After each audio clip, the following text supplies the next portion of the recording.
দাঁড়িয়েছেন, সবাই সাইফুল ইসলামের সালাম নেবেন। প্রিয় বন্ধুরা আমার, পীরগঞ্জের সকল অসহায় মানুষের কর্মস্থান এই গাজীপুর।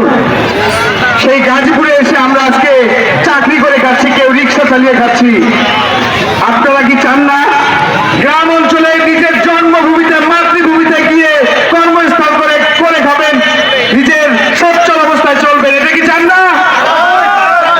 তাহলে যারা সাইফুল ইসলামকে ধানের শীষে জয়যুক্ত করে তার হাতকে শক্তিশালী করে আমাদের পীরগঞ্জে পুনর্বাসনের ব্যবস্থা করতে হবে।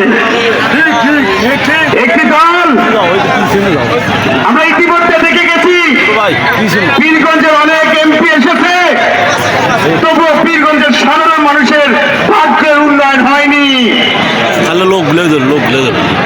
ওইসব এমপিদের কারণে আজকে পীরগঞ্জ থেকে গাজীপুরে আমাদেরকে কর্মস্থল বেছে নিতে হয়েছে। শিক্ষার ব্যবস্থা নেই, কর্মস্থলে কোনো ইনকাম নেই, এত আর্থিক সম্পত্তি থাকার পরেও আমাদেরকে বেওয়ারিশ লাশের মতো, বেওয়ারিশ রোহিঙ্গাদের মতো গাজীপুরে পড়ে থাকতে হয়েছে। বন্ধুরা আমার, আর এই ভুল করা যাবে না। নতুন নেতৃত্বে যারা সাইফুল ইসলাম দুইবার চেয়ারম্যানই করেছিলেন জীবনের ব্যাচেলর জীবনে, দেখেছেন তার ইউনিয়নের চোর বাটপার পরবর্তী পার্শ্ববর্তী ইউনিয়নে যা অবস্থান নিয়েছিল, তবুও ৫ নম্বর বদরখালীতে তাদের জায়গা হয়নি।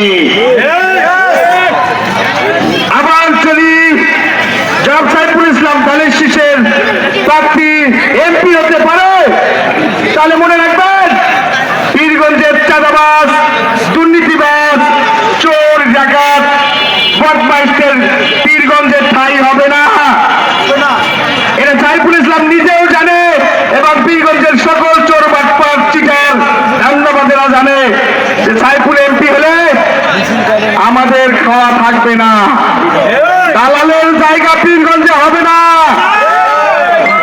সাইফুলের হাত ধরে পীরগঞ্জকে শক্তিশালী করে ইনশাআল্লাহ পীরগঞ্জকে এক রোল মডেল পীরগঞ্জ হিসেবে গড়ে তুলব ইনশাআল্লাহ। আপনারা দেখেছেন একজন প্রতিদ্বন্দ্বী প্রার্থী, উনি বলেছিল সাইফুলের চালনের নাকি ফুটা, আর ওই প্রার্থীর নাকি সুয়ের পুটকি। আরে ভাই, আপনি সঠিক কথা বলেছেন। সাইফুল ইসলামের ওই চালনের ফুটা আছে না, এই ফুটাগুলো অনেক, তার মানে প্রত্যেকটা মানুষ সাইফুল ইসলামকে চায়। সাইফুল ইসলামকে নিয়ে আপনি কখনো কল্পনাও করতে পারবেন না। ৩১০ কিলো দূরে গাজীপুরে সাইফুল ইসলামের নামে অনাকাঙ্ক্ষিত লোক, অগণিত লোক দিয়ে আমরা আজকে সমাবেশ করলাম। ইনশাআল্লাহ আগামী 10 তারিখে একসঙ্গে ঐক্যবদ্ধ হয়ে এই গাজীপুর থেকে ২০,০০০ ভোট পীরগঞ্জের মাটিতে নিয়ে যাব ইনশাআল্লাহ। বন্ধুরা আমার, এই ভুল করা যাবে না। আমাদের বিরোধী শক্তি কিন্তু খুবই ভয়ঙ্কর, ওদের কার্যকলাপ দেখলে গা শিংড়ে ওঠে। বন্ধুরা আমার, যারা বাংলাদেশের স্বাধীনতা চায়নি, তারা ২৪ সালে এসে 2024 সালে এসে কি বাংলাদেশের মানুষের ভাগ্যের কি উন্নয়ন করবে? বন্ধুরা আমার, আপনারা একটা কথা মাথায় রাখবেন, আমাদের পীরগঞ্জের সাধারণ মানুষের মাথা বিক্রি করে যাবত দালাল গোষ্ঠী খেয়ে ফেলেছে, পীরগঞ্জের মানুষের উন্নয়ন করতে পারেনি। আমরা যারা সাইফুল ইসলামকে চিনি সেই ছোট্টবেলা থেকে, তার ক্ষেত্রে 2 টাকা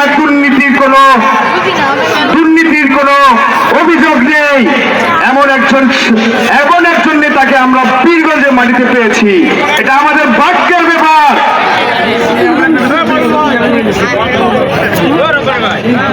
একজন তৃণমূল থেকে জেলা বিএনপির আহ্বায়ক হয়েছেন, জেলা বিএনপির সভাপতি হয়েছেন। ওই মানুষটি যদি তার এলাকার এমপি হয়, আপনাদের সকলের ভাগ্যের চাকা চাকা ঘুরবে ইনশাআল্লাহ। বন্ধুরা আমার, আজ আমরা দুঃখ ভরা ক্লান্ত মন নিয়ে এই যে কথাগুলো বলতেছি, বিগত এমপিদের কথা, যারা আমাদের সাধারণ মানুষের মা বোনদের মাথা বিক্রি করে তাদের পকেট ভর্তি করে টাকা নিয়ে, গাড়ি গাড়ি টাকা নিয়ে কাউকে সম্মান করে না, পীরগঞ্জের কোনো উন্নয়ন করেনি। আমার এ পর্যায়ে আমি আর বেশি কিছু বলতে চাই না। আমার মধ্যে আমার বড় ভাই জহিরুল আছে, তাকে আমি আমার সংক্ষিপ্ত বক্তব্য শেষ করে জহিরুল ভাইকে তার মূল্যবান বক্তব্য রাখার তো অনুরোধ করলাম।